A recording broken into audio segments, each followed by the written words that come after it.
안녕하세요. 타스건축사무소의 김인환 건축사입니다. 오늘 제가 말씀드릴 주제는 어떤 곳에 어떤 집이 좋은 집인가에 관한 것입니다. 저는 아파트를 비롯한 단독주택과 상가주택 등 집만을 전문으로 설계와 건축을 하는 건축 전문가로서 집에 대하여 많은 생각을 하면서 요즘 좋은 상가주택에 대해서 계속 말씀을 드렸습니다.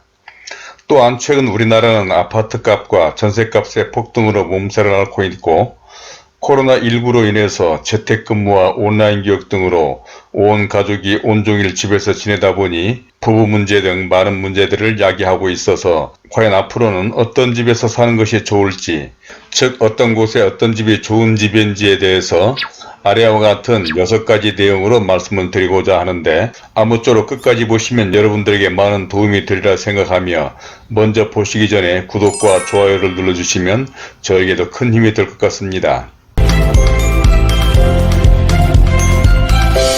그러면 순서에 따라서 첫 번째로 좋은 집의 기준에 대해서 말씀드리겠는데, 좋은 집에 대한 평가 기준은 무엇일까요? 생활과 살기에 편한 집, 입지가 좋은 집, 교통과 편의시설이 좋은 집, 학군과 자녀 교육에 좋은 집, 주변과 자연 환경이 좋은 집, 취미생활을 하기에 좋은 집, 가족들의 화목에 좋은 집 등 각자의 생각에 따라 좋은 집에 대한 기준은 제각각일 것입니다. 그런데 또 한편으로는 무엇보다도 요즘 우리나라의 특정적인 사람들에게는 부동산적인 장래성이 집을 선택하는 중요한 요소가 아닐까 생각이 들 정도인데, 이는 참으로 안타까운 현실이 아닐 수가 없고, 더욱이 그런 사람들이 점점 많아지고 있다는 현실은 잘못돼도 한참 잘못돼 가고 있는 게 아닌가 싶습니다. 다음은 두 번째로 집은 고향이다 라고 하는 것에 대해서 말씀드리겠는데, 그런데 과연 집이란 무엇일까요? 아무리 사람마다 추구하는 바가 다르다고는 하지만 그래도 역시 집이란 사랑하는 가족들이 화목과 단란을 가꾸는 곳, 가족들의 행복이 있는 곳으로 즐거운 곳에서는 날 오라 하여도 내 쉴 곳은 작은 집 내 집뿐이리로 시작하는 홈 스위트 홈이 아닐까요? 그야말로 집이란 가장 편안한 공간, 나만의 공간으로 보금자리, 소중한 공간으로 기억되는 모든 사람들에게 최후의 안식처인 것이죠. 특히 집은 다른 어느 곳보다도 어린 시절의 꿈과 낭만 그리고 소중한 꿈을 가꾸고 간직하는 곳입니다. 어린 시절의 꿈과 추억의 대부분은 고향의 집과 마당 한켠에 피어나던 봉송화와 채송화, 그리고 고향집으로 드나들던 골목길과 마을들로, 그러니까 집이란 단지 방과 부엌이 있는 실내 공간만이 아니라 집을 둘러싼 환경 모두가 집인 것입니다.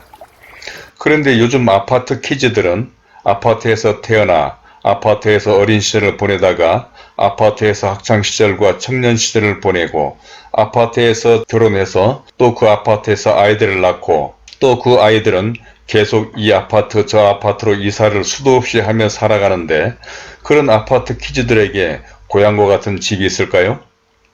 집이란 그야말로 우리가 어디에 있든지 나이가 들어도 잊지 못하는 고향과도 같은 곳으로, 그러기에 사람은 죽을 때 고향으로 돌아가려 하고 수구지심이라 해서 여우도 죽을 때는 머리를 고향의 언덕으로 향한다고 하지 않습니까?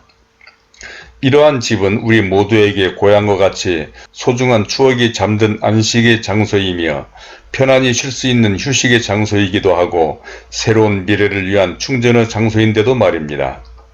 다음으로는 세 번째로 왜 남이 지어놓은 집에 살까라고 하는 것인데, 요즘 많은 사람들은 누구나 아파트에 살고 싶어 하고, 그래서 우리나라 인구의 60%가 넘는 사람들이 아파트에 살고 있기도 합니다. 그야말로 우리나라는 어느 외국인이 지적한 바와 같이 아파트 공화국으로 요즘 사람들은 나의 집을 자신과 가족들의 특성에 맞게 지어 살겠다는 생각은 아예 하지 않고 남이 지어놓은 집, 바로 그런 아파트에서 사는 것을 아주 당연하게 생각들 하지요. 물론 세상이 급변하고 사회 구조가 바뀌어 생활 환경이 달라져서 모두가 기성품, 옷도 구두도 모두 맞춤 시대가 아니라 기성품 시대이기는 하지만, 그래도 마음의 고향인 집만큼은 자신과 가족들의 특성과 개성에 맞는 그런 집을 지어 살아야 하지 않겠습니까? 그것도 옷이나 구두값과는 비교할 수도 없을 만큼 엄청난 돈을 들여 마련하는 집을 직접 입어보거나 신어보지도 않은 채 더욱이 그런 아파트를 짓는 사람들이 우리들에게 단 한마디 물어보지도 않고 자기네 멋대로 지어놓은 집, 그러니까 집주인이나 가족들의 특성, 특히 라이프 스타일은 전혀 고려되지도 않은 가장 일반적이고 보편적인 집을 획일적으로 지어놓은 그런 집을 말입니다. 게다가 심지어는 프리미엄이니 폭등한 값까지 얹어주며 그런 집을 못 사서 안달을 내고 있으니 참으로 안타까운 일입니다. 다음으로 네 번째로 현대판 맹모 삼천지교에 대해서 말씀드려보면, 물론 아파트라는 집이 살기는 편하지요. 아무리 제가 단독주택을 좋아하고 그런 집을 설계하는 건축 전문가라지만 아파트가 편하다는 것은 부인하지 못할 정도이기는 합니다. 그러나 어디 사람이 살기만 편하고 집값이 오르는 것만 생각하며 살아야 되겠습니까?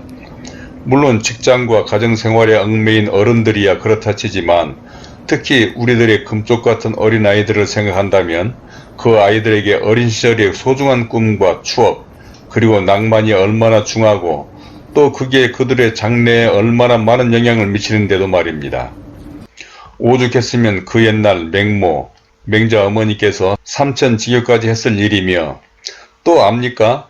꼭 우리의 소중한 아이들이 맹자급 정도는 아니지만 그래도 시인이나 음악가 등 세계적인 인물로 성장하는데 과연 콘크리트 숲으로 둘러싸인 아파트라는 집이 어떤 영향을 미칠 것인지. 그러니까 세계적인 예술가나 건축가 또 정치인이나 경제인들이 대체로 경치가 좋은 지방 출신들이지 어디 삭막한 사막이나 대도시 등지에서 나왔다는 이야기는 들어본 적이 없지 않습니까? 그러므로 학군이 좋다는 아파트로만 또는 강남으로만 몰려들 일이 아니라 보다 더 좋은 환경을 갖춘 곳으로 현대판 삼천지교를 하여 내 집을 지어보면 어떨까요? 다음 다섯 번째로는 내 집을 지어 살아보자 라고 하는 것인데, 요즘 대부분의 부모들은 능력이 출중합니다. 학력도 좋고 모든 면에서 맹자 어머니를 비롯한 그 옛날의 부모님들과는 비교할 수 없을 정도로 똑똑하고 지혜롭게까지 하지요.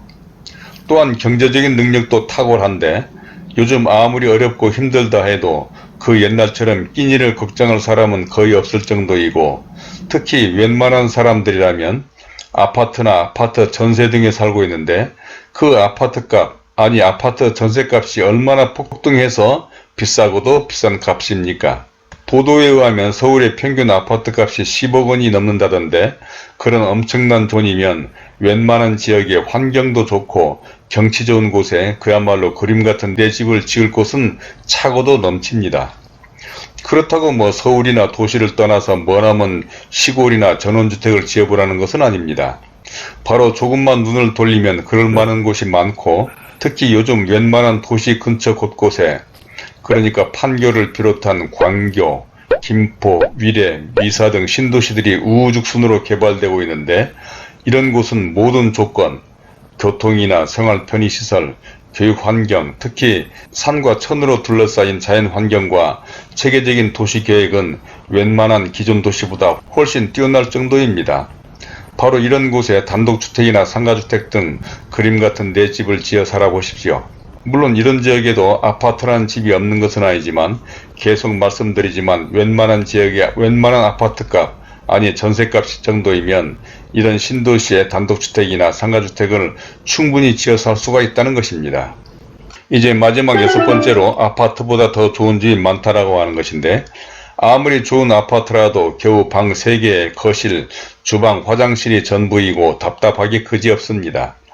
물론 그런 아파트 단지에도 정원도 있고 조경이나 꽃밭 그리고 주차장 등 공동시설이 좀 있기는 하지만 그래도 그것은 내 것이 아닌 공동 소유의 것입니다. 그런데 아파트가 아닌 집인 단독주택은 얼마나 좋은지 아십니까?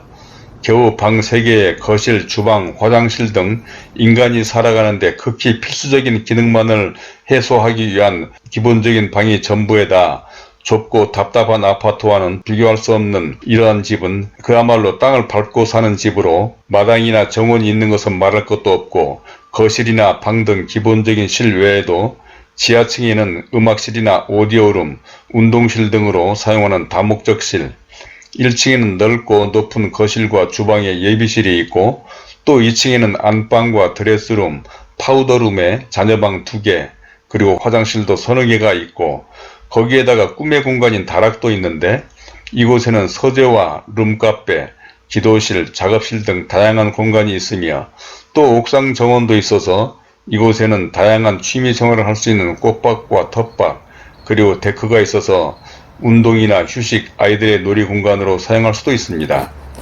그러니까 이렇게 다양한 공간과 층의 구성은 단조로운 아파트와는 비할 바가 아닌데 이는 상가주택의 4층과 다락, 옥상 정원도 있는 주인집도 마찬가지입니다. 이런 상가주택의 주인집은 마치 2층짜리 단독주택과 거의 유사한데 특히 중정과 다락 그리고 옥상 정원은 어쩌면 2층짜리 단독주택보다 높은 곳에 있어서 더 개방감도 있고 특히 이런 단독주택이나 상가주택의 주인집은 코로나19로 온종일 온 가족이 재택근무와 온라인 교육을 하는데 이보다 더 좋을 수가 없습니다.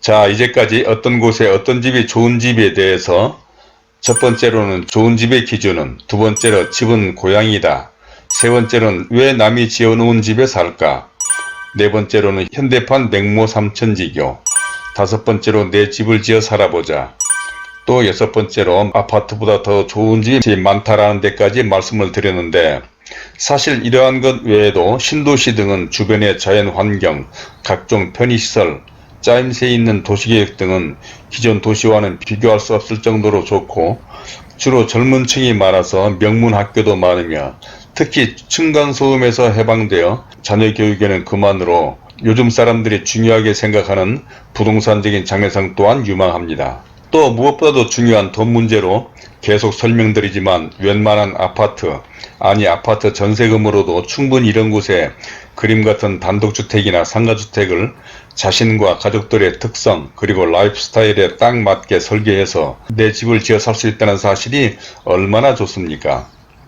이 모든 것은 실제 이러한 집을 설계하고 건축하는 건축 전문가로서 또 특히 이런 곳에 이런 집에서 직접 살고 있는 경험자로 확실하게 말씀드리니 여러분들도 한 번쯤 이런 곳에 이런 집에서 살아보면서 현대판 삼천지교까지 해보시면 어떻겠습니까? 자, 그러면 아무쪼록 이러한 영상과 저의 설명이 여러분들의 삶에 조금이나마 도움이 되시기를 바라고 혹시 이 영상에 참고가 되셨다면 구독과 좋아요를 눌러주실 것을 당부드리면서 오늘은 이만 줄이기로 하겠습니다.